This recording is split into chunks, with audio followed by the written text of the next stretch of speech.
വയനാട്ടിൽ ഇടവിട്ടുള്ള ശക്തമായ മഴ തുടരുന്നുണ്ട്. കഴിഞ്ഞ ദിവസങ്ങളിലൊക്കെ കനത്ത മഴയാണ് പല മേഖലകളിലും പെയ്തത്.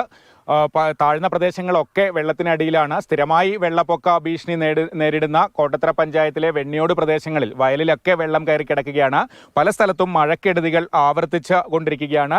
കോട്ടത്തറ പഞ്ചായത്തിലെ ഏറ്റവും പ്രധാനപ്പെട്ട റോഡിന്റെ അരികാണ് ഇത്തരത്തിൽ ഇടിഞ്ഞു പോയിരിക്കുന്നത്. തൊട്ടടുത്തുകൂടി വെണ്ണിയോട് പുഴ ഒഴുകുകയാണ്.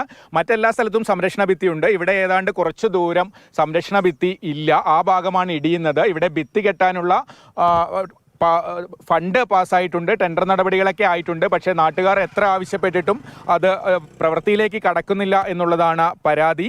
ഇതെന്തുകൊണ്ടാണ് ഇവിടെ മാത്രം ഭിത്തിയില്ലാതായി പോയത്? ഇത് PWDയുടെ കെടുകാര്യസ്ഥതയാണ്. കഴിഞ്ഞ വർഷം സംഭവിച്ചതാണിത്. ഇത് വലിയ ഭീകരമായിട്ടുള്ള ഒരു സാഹചര്യമാണ് ഇപ്പം നിലനിൽക്കുന്നത്. കോട്ടത്തറ പഞ്ചായത്തിൻ്റെ ആസ്ഥാനമാണ് വെണ്ണിയോട്.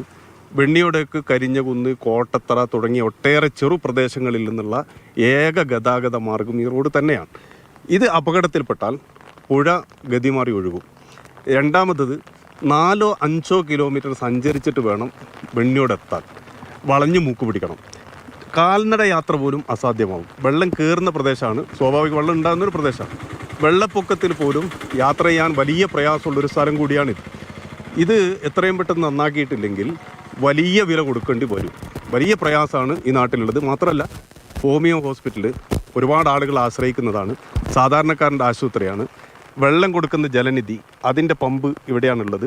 വീടുകൾ എല്ലാം അവസാനമായി ഈ ഒരു സാഹചര്യം ഇല്ലാതിരിക്കട്ടെ, അങ്ങനെ ഒന്ന് വന്നാൽ ഇവയെല്ലാം നശിക്കും. മറ്റൊരു ചൂരൽമലയായി, മുണ്ടക്കൈയായി ഈ പ്രദേശം മാറും. എന്തുകൊണ്ടാണ് ഇതിൻ്റെ ഒരു പ്രവൃത്തി ഇങ്ങനെ അനിശ്ചിതമായി നീണ്ടുപോയത്? കഴിഞ്ഞ ഒരു വർഷക്കാലമായി ഞങ്ങൾ ഇതിൻ്റെ പുറകിൽ തന്നെയാണ്. ഈ ഫണ്ട് വരെ പാസ്സായതാണ്. പല മെറ്റീരിയൽ സാധനവും ഇവിടെ ഇറക്കി അവർ രാത്രി കൊണ്ടുവന്ന് ഇതിൻ്റെ ഈ എഞ്ചിനീയറിൻ്റെ പ്ലാൻ പ്രകാരമല്ല സാധനം ഇറക്കാമെന്ന് ഈ നാട്ടിലെ ജനങ്ങളെ കബളിപ്പിച്ചുകൊണ്ട് ഈ സാധനങ്ങൾ കോൺട്രാക്ടർമാർ എടുത്തുകൊണ്ടുകയും ചെയ്തു. കഴിഞ്ഞ ഒരു വർഷത്തിൻ്റെ മേലെയായി ഇവിടെ ഇടിഞ്ഞിട്ട്. ഇപ്പോൾ മഴ തുടങ്ങിയിട്ടേ ഉള്ളൂ. ഇപ്പോൾ ഈ റോഡ് ശരിക്കും പറഞ്ഞാൽ വലിയ വാഹനങ്ങൾക്കൊന്നും പോകാൻ കഴിയും. അതുകൊണ്ട് എത്രയും പെട്ടെന്ന് ഇതിനൊരു പരിഹാരം ഉണ്ടായിട്ടില്ലെങ്കിൽ ഈ ജനങ്ങൾക്ക് കോട്ടത്തറ ആസ്ഥാനായ വെണ്ണിയോടായിട്ട് ബന്ധപ്പെടാൻ ഒരു മാർഗവുമില്ല. ഈ നിലക്ക് ഉത്തരവാദപ്പെട്ട ആളുകൾ ഇനിയും ഇത് തിരിഞ്ഞു നോക്കാത്തൊരവസ്ഥ വന്നാൽ ഈ ജനങ്ങൾ കക്ഷി രാഷ്ട്രീയത്തിന് അതീതമായി എല്ലാ വിഭാഗം ജനങ്ങളും ഒറ്റക്കെട്ടായി സമരമുഖത്തേക്ക് ഇറങ്ങേണ്ട ഒരു അവസ്ഥയാണ് ഇപ്പോൾ ഉള്ളത്. പൊതുമരാമത്ത് വകുപ്പിന്റെ റോഡാണ്.